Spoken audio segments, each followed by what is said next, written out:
in my infinite boredom, I was watching Superman 3, and I just started thinking about all the sequels that buried and killed franchises. Aha. Aha.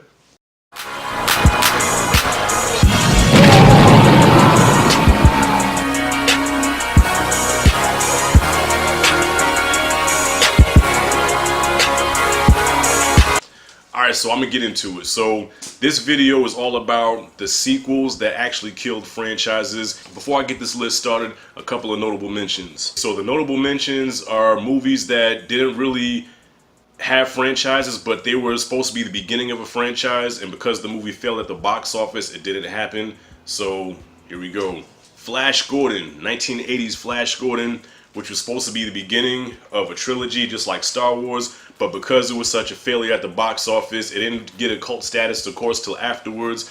But they went on ahead and axed it. They said, no, we're not going to do no more of these, and Flash Gordon died just with that movie. But still, it has cult status to this day, and I still enjoy watching it and all its cheesiness. Masters of the Universe, another one that I like. It's a guilty pleasure. Was supposed to be the beginning of a whole franchise, but because that movie fell at the box office and Canon Films went belly up, yeah, He-Man died a quick death, and we didn't get to see that. So let's get into the list. Jaws: The Revenge. This is already on my list of, well, actually, it was an honorable mention of my top summer movies of all time. And, yeah, it almost made the list, but it didn't. As a kid, I did enjoy it. As an adult, I see how terrible it is. And it is a very bad film, and this film did tank the franchise, with the first one being the best, Part 2 being average, but still a worthy sequel. Part 3 was a guilty pleasure to me. I did enjoy 3, even though the effects were really bad, but it still was fun to watch. And Jaws: The Revenge was just, nah. Jurassic Park 3, a very inferior sequel. You know what, there's nothing I can say good about the movie. It did have potential to be decent because you did have that big ass Spinosaurus, but I think they tried to overmarket him by having him kill the T-Rex. The T-Rex is the most beloved character in the JP universe, and you killed him. But come to find out, I guess it was a different T-Rex because there was like multiple of them. I didn't know that. I just thought it was just Rexy or whatever. But yeah, it was another T-Rex. But still, you don't kill a T-Rex, man. That's like killing Jaws in his own movie. Like, you don't do that shit. Terminator 3. 1 was like a B horror movie, but it was classic. I loved it. It was just, I loved the first Terminator. Personally, me speaking, even though most would say 2 was the best, and 2 technically is a better movie, but I just enjoyed the first one more because it was scarier. Like, it just had some scary shit in there. Like, I'm a fan of slasher horror movies, and that falls into that category. So that's why 1 was the best. 2 was just epic on so many levels, and they should have stopped at that one. And 3 was just, man, like, it wasn't a bad, terrible movie, but just compared to the other two, what the other two brought to the table, and what 3 was, like, nah, man. Nah, I mean, this dude got his jacket from a gay bar. No good. Indiana Jones and the Crystal Skull.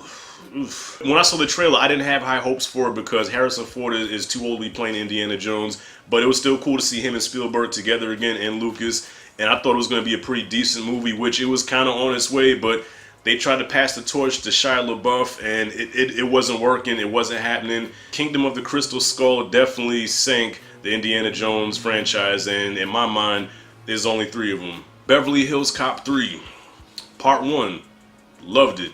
I remember that was like the first VHS tape I owned as a kid. Well, I didn't own it. My dad actually bought it, but I think that was the first VHS tape that we actually owned. And even though there was a lot of cursing in it, and I was a 5-year-old kid when I watched it, I still loved it. And I think that was the beginning of my cursing years, because in the 80s I did watch a lot of Richard and Eddie, and I went to school cursing like a sailor, and it did make me kind of cool. I'm not proud of that, but yeah. Part 2 was definitely, it had its moments. And then 3, they go to an amusement park. I think even Eddie disowned 3, and John Landis directed that, man. What the hell were they thinking? Batman Forever and Batman and Robin, I put these together because these 2 movies killed the franchise. Tim Burton killed it with Batman. He killed it with Batman Returns. I did love both of those movies. I liked the first one a lot better, but 2 was a worthy sequel with Catwoman and Penguin. And then he comes, well, not he, but then Joel Schumacher comes with Batman Forever and Batman and Robin, which added the Kent from Adam West Batman with the darkness of Tim Burton's Batman, and that's just something that you don't do. Like, some flavors just don't go together. Adam West Batman was good on its own, but when you try to bring that to the dark side of Batman, it just comes off as ridiculous and stupid and not even camp. It just comes across as just a bad mixture. Okay, it's like mixing clear and dark liquor. You just don't do that. Blade Trinity. Now, Blade 1 was off the chain. Loved Blade 1. Alright. Blade 2 took it to another level. To me, Blade 2 was the best of all three of them. You know, Guillermo del Toro knocked it out the park with that one. And I was excited for Trinity. I actually went to the movies to see it. And within 10 minutes, I knew it was just a pile of shit. And I hated it. David Goyer, what the hell were they thinking letting him direct this movie? Him and Wesley Snipes, they battled all the time on set. And you can tell because it didn't even feel like a Blade movie. Like, Blade was in it, but it wasn't his movie. It was more Hannibal King and that other chick, and Blade was like a secondary character, and that's another reason why the movie failed. Karate Kid Part 3. Karate Kid 1, one of my favorite movies of all time. If not top 10, top 20. Nah, fuck that. Top 10. Best movie of all time. I actually stood up to my first bully after watching The Karate Kid. I didn't know the difference between reality in films, and I tried to do that crane kick shit and got my ass whooped. I lost the fight, but I did stand up to him thanks to that movie. It's the ultimate anti-bullying movie. Anybody that's bullied should watch that and learn to stand up for themselves and kick some ass. So yeah, the first one was ill. The second one was a worthy sequel. It did have some good moments in there. Not as good as the first one, obviously, but it did have its moments though. And then 3 came along, and 3 tried to go back to the roots of the first one with Cobra Kai and John Kreese and all that. But it was just a really watered down sequel that didn't work. At the time, Ralph Macchio was no longer that. He didn't have that young teenager look. Like, he looked like a late 20s man playing a kid, and it just didn't work out. And it just was bad on every level. But I did like the Terry Silver character. I thought Terry Silver was cool, even though he was kind of over the top. But I thought he was kind of a decent character. He was the highlight of the film. But after 3, the franchise was pretty much dead. They did try to bring it back to life with the next Karate Kid with the girl, but it didn't happen. Godfather Part 3. This one almost hurts the most because Godfather 1 and 2 can almost be one movie. Like, those films were so classic and so epic and damn near perfection. And when 3 came along, there was so much hype and so much anticipation for 3. And I think 3 was almost Phantom Menace because I think it did get nominated for a lot of Oscars. And it really wasn't a bad movie, but it's not as good as people wanted it to be. And when you watch it with the other two, like, it doesn't fit. It's like it's its own movie, man. Like, if 3 was not a guy, if it was called something else like The Don or some shit like that, it probably would have been a decent film because there were things about 3 that were good. Like, I thought Pacino killed it as Michael, as an aging Michael, Andy Garcia. I thought he was really good as Vincent. There were some things good about it, but man, it just, compared to the other two, it was like, ugh. Rocky 5. Like Godfather 3, if it was not a Rocky movie, if it was like its own standalone movie, Rocky 5 probably wouldn't have been bad because it's not really a bad movie, but compared to the other Rockies, that has to do with, overcoming obstacles, triumphing at the end, David versus Goliath. You know what I'm saying? Rocky just always comes from, like, bad places, and then it ends up winning at the end. That's why we love him. That's why we root for him.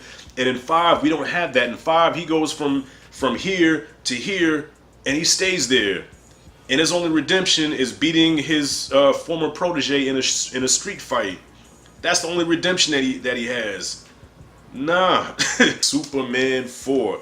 Another one I talked about in my worst superhero films of all time, so I'm not going to really go into it. Like I said, I watched 3. 3 had moments that I did like, so even though it's a bad movie, there's enjoyment in there where I can still watch it.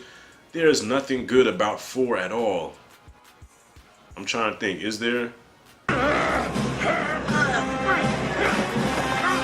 Is there anything good about 4?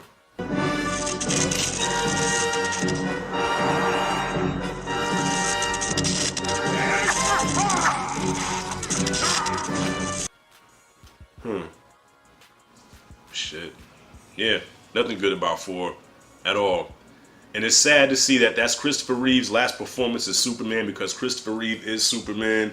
And to see that that was his last go at playing that character, and the fact that he had so much input into that movie, like that was almost like Christopher Reeve's baby, you know, because he had so much input into that movie. And to see it be such a failure, it is kind of heartbreaking.